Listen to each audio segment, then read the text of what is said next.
శ్రీ గురుభ్యో నమః. సౌందర్యలహరిలోని 27వ శ్లోకం గురించి చెప్పుకుందాం. జపో జల్పశిల్పం సకలమపి ముద్రా విరచన గతి ప్రాదక్షిణ్య క్రమణమసనాద్యాహుతి విధి ప్రణామ సంవేశ సుఖమఖిలమాత్మార్పణదృశాం సపర్యాపర్యాయ స్తవ భవతు యన్మే విలసితం.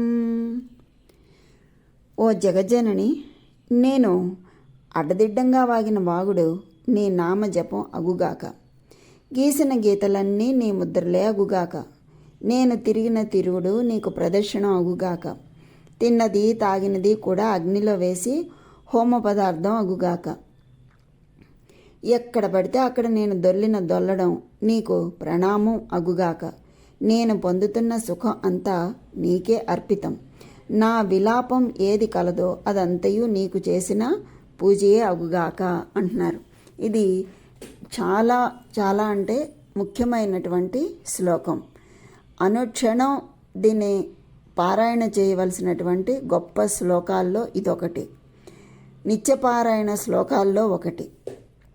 ఇది ఎంత ముఖ్యమైనదో దీని ఆంతర్యం, అంతరార్థం, అర్థం, పరమార్థం కూడా అంత విస్తృతమైనదేనండి. అదేంటో చూద్దాం. మనం ఎందుకు ఇంత విస్తృతంగా ఉంది, ఎందుకు ఇంత ముఖ్యమైన శ్లోకమో అనేది శంకర్లు తెలియచేస్తున్నారు. యజ్జత్ కర్మ కరోమి తత్తదఖిలం శంభో తవారాధనం అని పరమేశ్వరుని ఉద్దేశించి శంకర్ల యొక్క ప్రార్థన. అంటే, ఓ భగవతి, ఆత్మ అర్పణ దృశ అంటే కర్మ, కర్మఫలము, కర్మకరణం, కర్త ఇవన్నీ కూడా బుద్ధితో నేను, నాది అనున్నది ఏది లేదనకుండా బుద్ధితో, అంటే అంతా నువ్వే అని బుద్ధి కలిగిన వాడనై జల్పం అంటే నేను స్వేచ్ఛతో మాట్లాడే మాటలు, సంతోష భాషణం అంటే ఒక రకంగా చెప్పాలంటే వాగుడు అన్నమాట జల్పం అంటే. జపహ రహస్యముగా బిగ్గరగా చేసేటటువంటి నీ యొక్క మంత్రజపం అగుగాక. ఏది మనం మాట్లాడే మాటలు. అలాగే సకలం సమస్తమైన శిల్పం, హస్తములను అటూ ఇటూ కదిలించే క్రియాకలాపము, ముద్రా విరచన నీకు చేసేటటువంటి సంక్షోభము, ద్రావణము, ఆకర్షణము, వశ్యము, ఉన్మాదము, మహాంకుశం, ఖేచరి, బీజము, యోని, త్రిఖండం అనే ముద్రలను చూపుట అగుగాక. గతి నేను ఇచ్చవచ్చినట్లు చేయు నా నడక. ప్రాదక్షిణ్య క్రమణం నీకు గావించు ప్రదక్షిణ క్రియగుగాక. అసన ఆది అన్నము మొదలైనటువంటి ఏ ఇంచుక పదార్థమునైనా తినుట. ఆహుతి విధి దేవతనుద్దేశించి హవిస్సును అగ్నియందు సమర్పించునవి ఆహుతులు. అవి వాని యొక్క చేష్ట అగుగాక. సంవేశ అంటే పరుండుట. జల్ప శిల్పముల కంటే అన్యమై ఇచ్చవచ్చినట్లు పరుండి అటు ఇటు దండం వల్లే దొర్లడం, ఒడలు విరుచుకోవడం, కన్నులు తెరవడం, మూయటం మొదలైనవి. ప్రణామ నీకు నమస్కారమగుగాక. అఖిలం సమస్తమైన శబ్ద స్పర్శ రూప రసగంధాధికమైన సుఖకరమైన వస్తువు యత్ ఏ మే నా యొక్క విలసితం చేష్టారూపమైన విలాసము తవ నీకు పర్యాయ పరిచర్యా స్వరూపమై పూజారూపమై అది పూజయే అగుగాక అంటున్నారు. అమ్మా భగవతి, నేను మనోవాకాయములచే గావించు సమస్త క్రియలను బ్రహ్మమునందు సమర్పించు దృష్టితో లేక బుద్ధితో చేయనట్టువి. వానియందు నా స్వేచ్ఛతో కూడిన సంతోష సల్లాపము నిన్ను గూర్చి మానసికంగా కానీ ఉపాంశువుగా కానీ బిగ్గరగా కానీ చేసేటటువంటి జపించు మంత్రం అగుగాక. అలాగే వ్యవహరించినప్పుడు అటు ఇటు తిప్పుతూ కదిలించు నా హస్తముల విన్యాసము నీకు చేసి చూపించు సంక్షోభద్రావణాది ముద్రల రచన అగుగాక. నా స్వేచ్ఛాగమనము నీకు గావించు ప్రదర్శన మగుగాక. నేను భుజించు ఆహారాధికమంతయు నీకు సమర్పింతు సమర్పించేటటువంటి ఆహుతి క్రియ అగుగాక. నేను సజ్జపై పరుండి సంభాషణము కరచాలనము అను వానికంటే ఇతరమైన అటునిటు దొల్లుచుండడం నీకు దండ ప్రణామమగుగాక. శబ్ద స్పర్శాదుల సుఖమును కలిగించు సుఖవస్తు సామగ్రితో నే కావించు చేష్టా విలాసమంతియు నీకు సమగ్రమై సంతోషదాయకమై పూజ అగుగాక. ఆ విధంగా అగునట్లు నీవు నన్ను ప్రసాదింపుమమ్మా అని చెప్పి అంటున్నారు శంకర్లు ఈ శ్లోకంలో. అంటే ఏం తెలియచేస్తున్నారు మనకి ఇందులో? జపో నేను చేసిన జల్పం వాగుడు శిల్పం చేత సకలమపి ప్రతి కదలిక ముద్రా విరచన ముద్రలు అంటే చేతి భంగిమలు గతి ప్రాదక్షిణ్య క్రమణ ప్రతి గతి నడక ప్రదక్షిణ క్రమముగా మసనాద్యాహుతి విధి నా కడుపులో వేసిన ప్రతి పదార్థము ప్రణామ సంవేశ సుఖమఖిల నిద్రించు సుఖము అన్నియు ఆత్మార్పణ దృశ ఆత్మార్పణము అనగా తనను తాను పరమాత్మకు సమర్పించుకున్నవాడు సపర్యాపర్యాయ పూజాక్రమము సపర్యులు అగుగాక. తవ భవతు నీ పూజ ఎన్మే విలసితం ప్రతి కదలిక నీకు పూజ. అంటే నా వాగుడంతా నీకు మంత్రములు శ్లోకములు అగుగాక. అంటే మనం ప్రతిరోజు చేసే ప్రతి కదలిక అమ్మకి పూజ అవ్వాలి అని చెప్పి చెప్తున్నారు. అలాంటి ఆలోచన వచ్చినప్పుడు చేసే ప్రతీదీ మంచిగా చేస్తామన్నమాట. ఎలాగది? నా వాగుడంతా నీకు మంత్రములు శ్లోకములు అగుగాక. చేతి కదలికలు పనులు ముద్రలగుగాక. ప్రతి గతి నడక అన్నీ ప్రదక్షిణం చేసినట్లు అగుగాక. నా కడుపులో వేసిన ప్రతి పదార్థము హోమాగ్నిలో వేసినట్లు నీకు నైవేద్యమగుగాక. పడుకొని నా విశ్రాంతిలోని కదలికల అన్నీయు నీకు సాష్టాంగ దండ ప్రణామములే అగునట్లు భావించవచ్చు. అది ఎలా అంటే ఆత్మార్పణము చేసిన ఎడల అనగా కర్మ కర్మఫలము కర్మకరణము కర్త ఈ పర్వమును పరమాత్మ యందు సమర్పించు బుద్ధితో చేసినట్లయితే అది అసలు రహస్యం. మనము దీని అసలు రహస్యం ఏంటి? ఈ విధంగా మనం సమర్పించినట్లయితే మనము మాట్లాడే ప్రతి మాట అమ్మకు అర్పణ బుద్ధితో ఉన్న ప్రతి మనిషి మాటను సవరించుకుని మాట్లాడతాడు. ఎలా పడితే అట్లా మాట్లాడు. అమ్మ స్వరూపము మాతృకావర్ణ రూపిణి కదా. అక్షరములు అమ్మ రూపము. నడకను భుజించు ప్రతి పదార్థమును సరిచేసుకుంటాడు. ప్రతి కదలిక నీకు పూజ అని భావించి చేస్తాడు. ఇది భావన ఉపనిషత్తు. శ్రీ విద్యా ఉపాసకులు దీనిని పూజ అయిన తర్వాత పఠిస్తారు. అపరా పూజ కొంత సమయంలో పూర్తి చేయుట. ఈ శ్లోకము పరా పూజ అంటే ప్రతి కదలిక ప్రతి క్షణము పూజయే అని చెప్పి తెలియచేస్తున్నారు శంకర్లు మనకి ఈ శ్లోకం ద్వారా. అమ్మా భగవతి నా పూజ ఇలా స్వీకరించు తల్లి. మనోవాక్కాయాదుల చేత చేయు నా సమస్త క్రియలు బ్రహ్మార్పణంగా స్వీకరించు. నే చేసేటటువంటి సరస సల్లాపాలు అన్నీ నిన్ను జపించు మంత్రాలుగా భావించు. నా అవయవ హస్త విన్యాసాదులు అన్నీ నీ పూజలో చూపింపబడే ముద్రలుగా తలంచు. నా స్వేచ్ఛా గమనమంతా నీ గుడి ప్రదర్శనం అగుగాక. నా భోజనం నీకు హోమాహుతులు అగుగాక. శయ్యపై నేను దొరలుట నీకు దండ ప్రణామములు అగుగాక. నా చేష్టా విలాసాలు అన్నీ నీ పూజా క్రియాకలాపాలు అగుగాక. సర్వం బ్రహ్మార్పణం చేయటమే ఆత్మ పూజా స్వరూపం. ముఖ్యంగా సమయాచారులకు సాధాక్య తత్వజ్ఞులకు సహస్రార సూర్యమండలమందే త్రిపుర సుందరి పూజ. ఆత్మజ్ఞానమందే రతి. చతుర్విద్యైక్యం షడ్విదైక్యం అనుసంధానమే వారికి భగవదారాధన కదా తల్లి. ఈ విధంగా నా పూజ అందుకోవమ్మా అని చెప్పి అంటున్నారు. అంటే తల్లి నా మాటలన్నీ జపమగ్గాక. నా కార్యకలాపమంతా నీకు అర్పించే ముద్రలు అగుగాక. నా గమనమంతా నీకు ప్రదక్షిణం అవుగాక. నేను తినేదంతయు నీకు ఆహుతి అవుగాక. పరుండుట నీకు నమస్కారం అగుగాక. శబ్ద స్పర్శ రూప రస గంధాది సుఖములు ఏవైతే ఉన్నాయో అవి ఆత్మార్పణ బుద్ధితో చేసే నీ పూజలు అగుగాక. నే చేసే ప్రతి పని యందు నీ పని కూడా చేసే ప్రతి పని కూడా నీ యందు సపర్యగా పర్యవసించుగాక అంటున్నారు. క్లుప్తంగా చెప్పాలంటే మనం చేసే ప్రతి కార్యము అంబికా అర్పణ దృష్టితో చేయాలని ఈ శ్లోకం యొక్క భావం. పూజ, జపం, ముద్రలు, ప్రదర్శనలు, సాష్టాంగ నమస్కారాలు, చండీ హోమాదులు, ఇంకా వివిధ రకాలైన అర్చన విశేషాలు అన్నీ అవసరమైనవే. అయితే వీటిలో మనం ఎంతకాలం గడుపుతాం?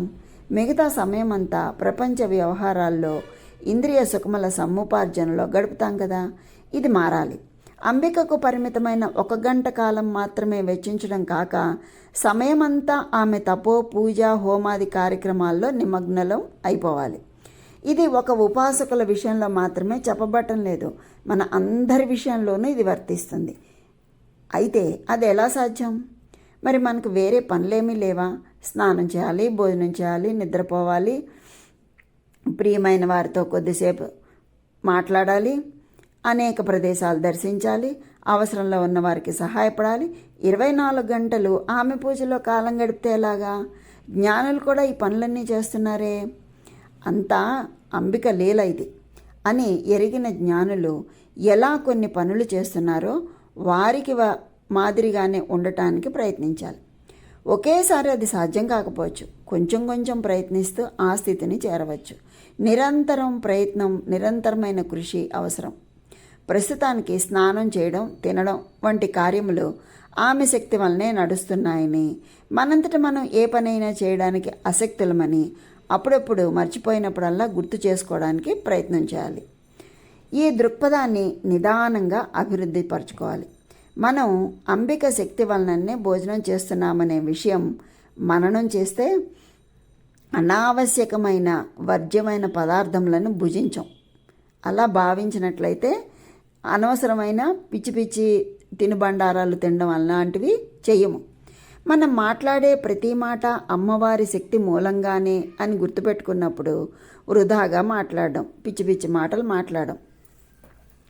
మన చేతులు, కాళ్ళు అమ్మ దయవలనే కదులుతున్నాయి అనే విషయం జ్ఞప్తిలో ఉంటే తప్పు పనులు చేయడం అనేది క్రమంగా తగ్గిపోతుంది. నిదానంగా మనం చేసే పనులే కాదు, ఈ విధంగా చేయాలనే ప్రణాళిక కూడా ఆమె అనుగ్రహం వల్లనే సిద్ధిస్తుంది అనే విషయం అవగతం అవుతుంది. అప్పుడు మన ప్రయోజకత్వం వల్ల ఇదంతా జరుగుతోందనే భావన పోయి అంతా ఆ తల్లి కరుణకు, అనుగ్రహానికి వదిలిపెడతాం. అంతా ఆమె ఇచ్ఛానుసారమే జరగని అనే భావన బలపడుతుంది. చివరిలో ఈ సంసార బంధాలు, కోరికలు, మాయాభావనలు అన్నీ మనోనిర్మితాలే అన్న సత్యం బయటపడుతుంది. జ్ఞాన మార్గంలో మనోగతులను నియంత్రించడం అనేది కష్టసాధ్యమైన విషయం. మనస్సులను లయం చేయడం అనేది మరింత కష్టసాధ్యం. మనం భక్తితో మన మనస్సును అంబిక పాదాల ముందు సమర్పిస్తే దాని ఫలితాల నుండి విముక్తులవుతాం. తర్వాత మాట్లాడుతున్నా, నడుస్తున్న సమయంలో ఇవేమీ చేయకుండా ఉన్న అంతరంగంలో శాంతి స్థితి నెలకొని ఉంటుంది. అటువంటి స్థితికి మనలను చేర్చమని అంబికను ప్రార్థించటానికి, మనలో ఉత్సుకతను కలిగించటానికే ఆచార్యుల వారు ఈ శ్లోకాన్ని అనుగ్రహించారు. జపో జల్పహ, జల్పం అంటే మాట్లాడడం.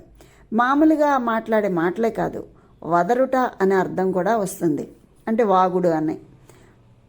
మనం పైన చెప్పుకున్న స్థితిలో ఇటువంటి వాచాలత కూడా జపమే అవుతుంది.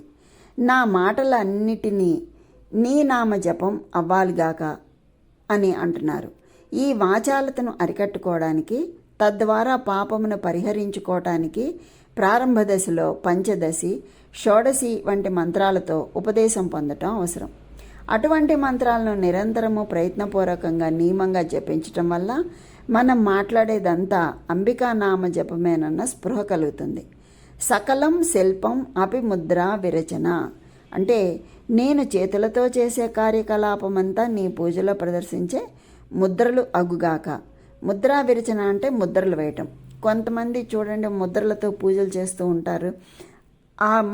మనం చేతులతో చేసే ఏ పనైనా కూడా అమ్మవారికి చేసేటటువంటి ముద్రా విరచన, ముద్రలు వేయటముగా అగుగాక అంటున్నారు. పూజలో ఆవాహనాది ముద్రలు ఉంటాయి. నా శిల్పమంతా అటువంటి ముద్రలు అవ్వాలి. శిల్పం అంటే ఇక్కడ క్రియాకలాపం చేసుకోవాలన్నమాట. శిల్పం అంటే అర్థం అది. తెలుగులో శిల్పం అంటే బొమ్మలు వేయటం, చెక్కడం అనే అర్థం వస్తుంది. కానీ ఇక్కడ ఏంటంటే మనం చేసే పని అన్నమాట. బ్రహ్మ నిర్మించే విధంగా రూపాలను సృష్టించడం వల్ల ఆ కళకు ఆ పేరు వచ్చింది. నేను ప్రదర్శనం చేయడానికి నీ గుడి ఎక్కడుందో వెతుక్కుంటూ వెళ్ళక్కర్లేదు. గతి ప్రాదక్షిణ్య క్రమణం అంటే నా కాళ్ళు నన్ను ఎక్కడికి తీసుకువెడతాయో అవంతా కూడా నీ ప్రదక్షిణమే తల్లి అంటున్నారు. నేను భోజనం చేస్తాను కదా, అసెన అంటే తినడం. ఇక్కడ ఆది శబ్దం అంటే తినడం మొదలైన ఇంద్రియ వ్యాపారాలన్నిటికీ వర్తిస్తుందన్నమాట. ఏమిటవి? చూడటం, వినడం, స్పర్శ, వాసన, పీల్చడం, ఇలాంటివన్నీ కూడా. ఇటువంటి ఇంద్రియ సుఖాలన్నీ కూడా నీకు ఆహుతి విధి. ఇవన్నీ కూడా నీకు యజ్ఞకుండంలో సమర్పించే ఆహుతులుగా అగుగాక. ఇంకా ఏం చెప్తున్నారు? భోజన సమయంలో ఉపక్రమించడానికి ముందు మనలో ఉన్న ముఖ్య ప్రాణములకు 5ంటికి ఆహారాన్ని ఆహుతిగా సమర్పిస్తాం.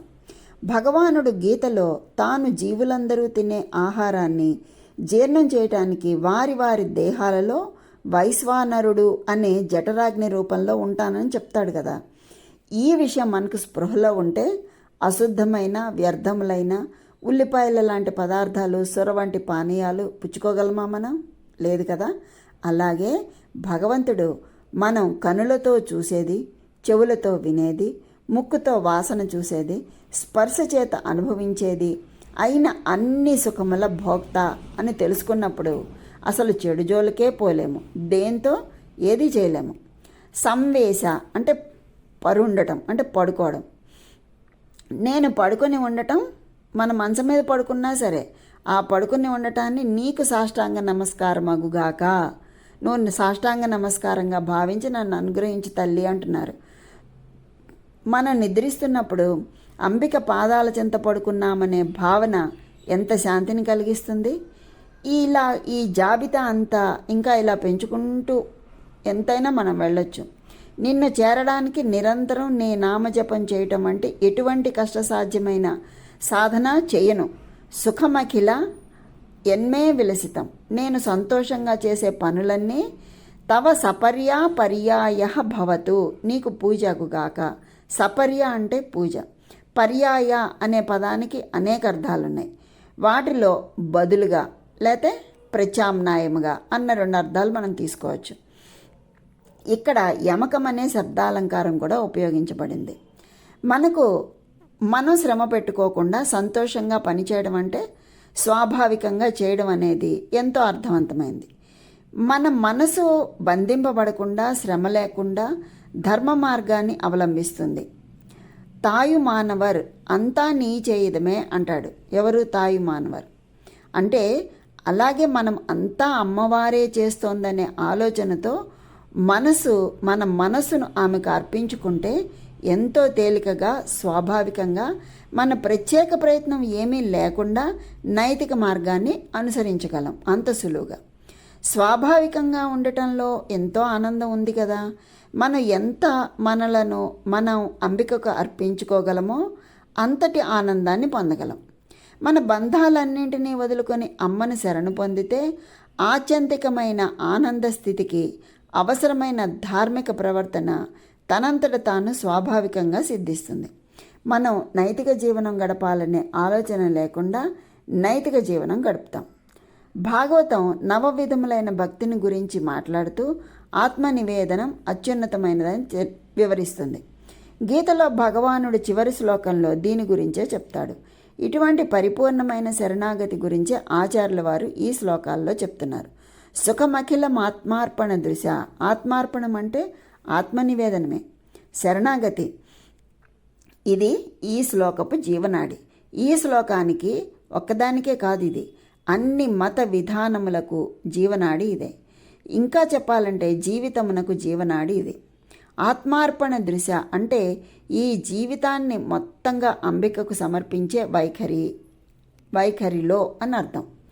మనకు అటువంటి స్వాత్మ నివేదన అన్న వైఖరి ఉన్నప్పుడే మనం చేసిన సమస్తమైన క్రియలు అంబికకు ఆరాధన అవుతాయి.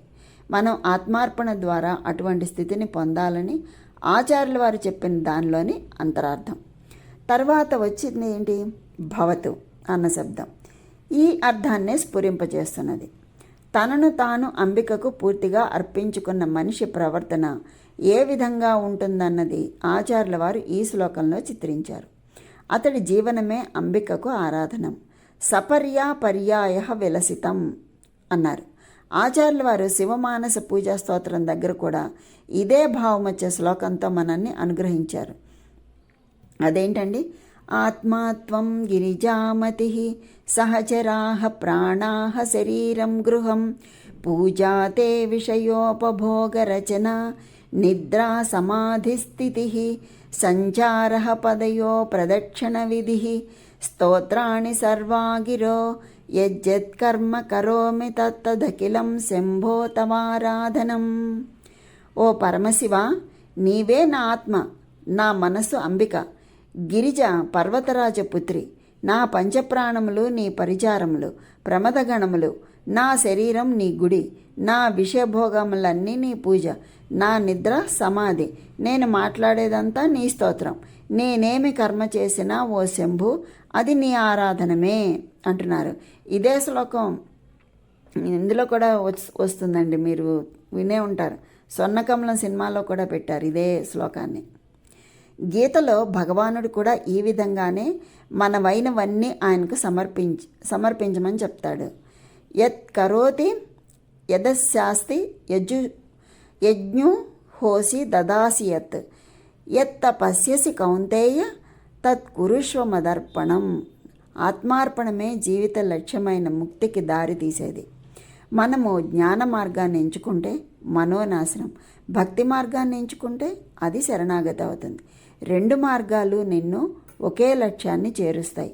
ఈ జన్మలోనే ముక్తి యొక్క ఆనందం జీవన్ముక్తి అని చెప్పి మనం ఏ పని చేసినా కూడా అది అంబిక యొక్క పూజగానే ఉండాలి అని చెప్పి చెప్తున్నారు శంకర్లు మనకి ఈ శ్లోకంలో. అంత అద్భుతంగా అన్నమాట.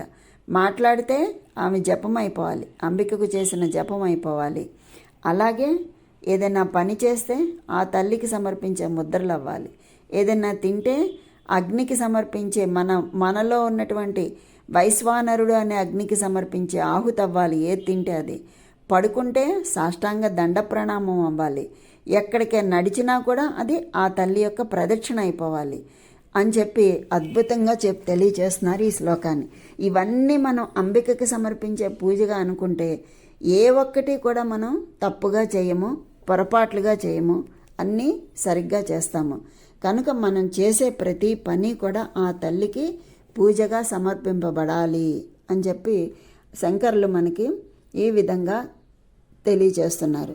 మరి ఇంత అద్భుతమైనటువంటి శ్లోకాన్ని మనం పారాయణ చేసినట్లయితే కలిగేటటువంటి ఫలితం ఏంటండి? మంత్రసిద్ధి, దేవీ దర్శనం, ఆత్మజ్ఞానం కలుగుతుందిట. దీనికి గుడ పాయసం నైవేదన చేయాలి.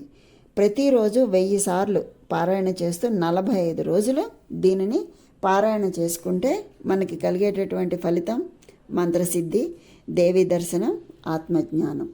కనుక ఆ ఆత్మజ్ఞానాన్ని మనందరికీ కూడా తల్లి ప్రసాదించాలని కోరుకుంటూ, ఆ జగన్మాత అనుగ్రహం అందరికీ కలగాలని కోరుకుంటూ స్వస్తి.